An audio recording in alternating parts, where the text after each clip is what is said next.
أعوذ بالله من الشيطان الرجيم بسم الله الرحمن الرحيم الحمد لله الذي يطعم رزقنا جعل من المسلمين نحمده ونصلي على رسول الكريم أما بعد أعوذ بالله من شرور أنفسنا من يهد الله فلا مضل له ومن يضلل فلا هادي له ইনশাআল্লাহ সাল্লাল্লাহু আলাইহি ওয়াসাল্লাম আজকে যে টপিকটা নিয়ে আসছি এটা ঈসা আলাইহিস সালামের জীবনী, ঈসা আলাইহিস জীবনের কাহিনী। এটা অবশ্যই আপনাদের জানতে হবে যে ঈসা আলাইহিস সালাম কোথা থেকে কোথায় আসবে, কোথায় যাবে।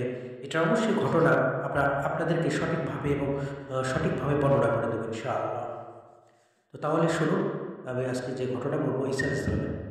ঈসা ইবনে মারিয়ম, আরবিতে বলা হয় ঈসা ইবনে মারিয়ম, ইসলামিক ধর্মের একজন গুরুত্বপূর্ণ নবী ও রসুল, আল্লাহ একেশ্বরের বার্তা বাহক ও প্রচারক হিসাবে স্বীকৃত। ইসলামের পবিত্র ধর্মগ্রন্থ কোরআনে ঈসা ও তার মা মরিয়মের সম্পর্কে অনেক বর্ণনা দেওয়া আছে। ইসলামে ঈসাকে মসীহ উপাধি দেওয়া আছে, যার অর্থ অভিষিক্ত। কোরআন ও হাদিসে সময় সমাপ্তি সংক্রান্ত বিভিন্ন ঘটনাবলী গুরুত্বপূর্ণ চরিত্র হলেন ঈসা। কোরআনে ঈসার মা মরিয়মকে উপজীব্য করে একটি সম্পূর্ণ অধ্যায় সূরা রয়েছে, যার নাম সূরা মারিয়ম।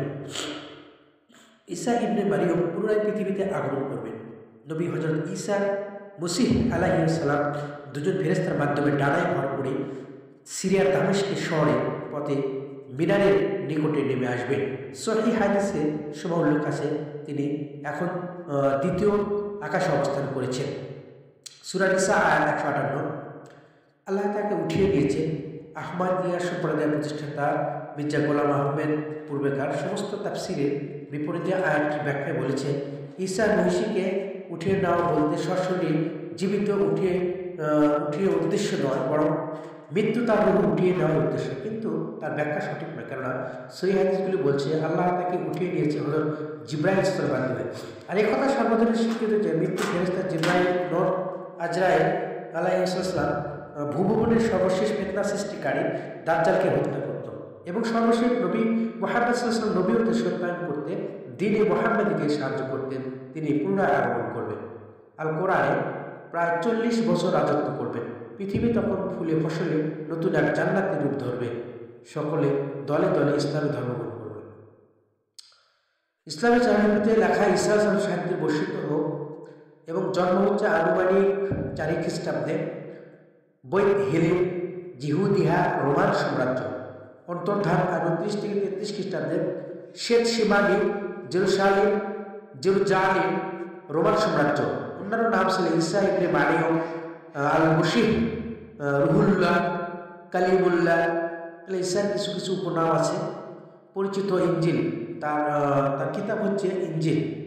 আর পূর্বসূরি ইয়াহিয়া, যখন উত্তরসূরি হচ্ছে মোহাম্মদ, পিতা মাতা মরিয়ম, আত্মীয় হচ্ছে জাকারিয়া, সহজ ইয়াহিয়া। তো যাই হোক, আমরা আজকে ঈসা আলাইহিস সালামের জীবনী আলোকপাত করলাম। আপনারা সবাই এই জীবন নিয়ে আলোচনা নিয়ে নতুন নতুন টপিকস পেতে অবশ্যই আমাদেরকে জানাই এবং আপনাদেরকেও আমি নতুন নতুন টপিকস জানিয়ে দেবো এবং আমার চ্যানেলকে সবাই সাবস্ক্রাইব করুন। তো ইনশাআল্লাহ ভালো থাকবেন, সুস্থ থাকবেন।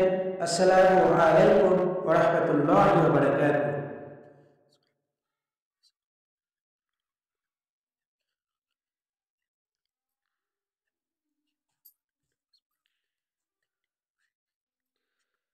ইনশাআল্লাহ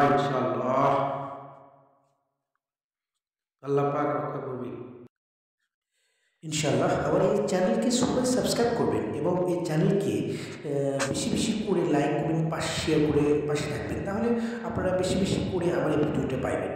তো চল বেশি দেরি করবো না, আমরা বিদায় নিচ্ছি আপনাদের পাশ থেকে। আসসালামু আলাইকুম ওয়া রাহমাতুল্লাহি ওয়া বারাকাতুহু।